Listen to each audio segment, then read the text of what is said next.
قارون کے خزانے کے متعلق آپ نے حکایات اور محاورے تو ضرور سنے ہو۔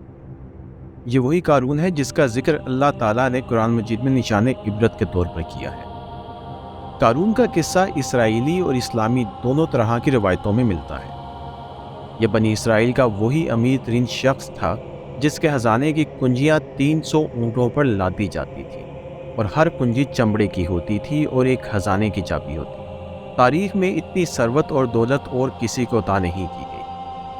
قارون حضرت موسیٰ کے چچا یاسور کا بیٹا تھا۔ وہ نہایت حسین اور خوبصورت آدمی تھا۔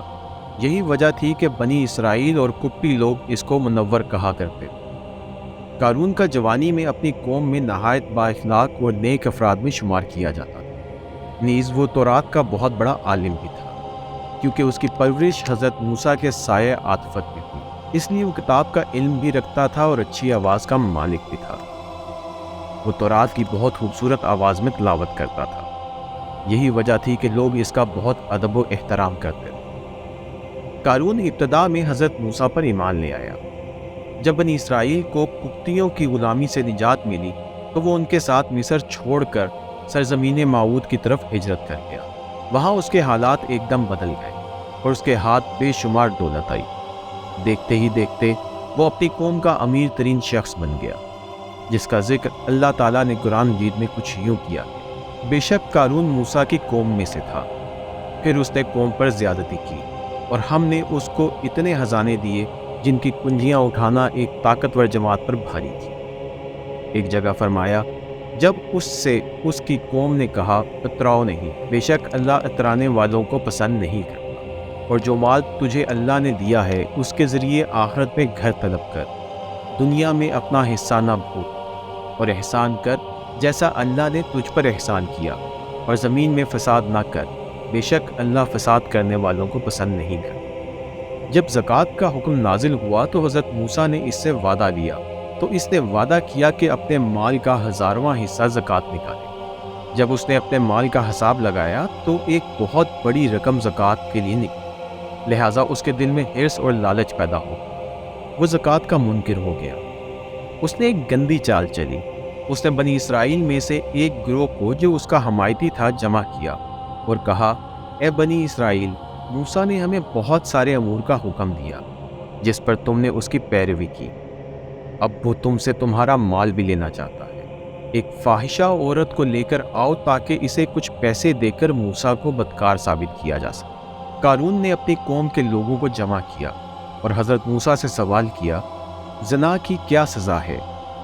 حضرت موسیٰ علیہ السلام نے کہا: جو بھی زنا کرے حالانکہ اس کی بیوی بھی ہو تو اسے سنسار کیا جائے یہاں تک کہ وہ مر جائے۔ قارون نے حضرت موسیٰ سے پوچھا: حتیٰ کہ آپ ہی نے انجام دیا ہو تو بھی؟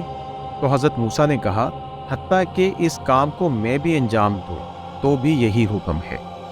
قارون نے کہا: بنی اسرائیل یہ گمان کرتے ہیں کہ آپ نے اس فاحشہ عورت سے زنا کیا ہے۔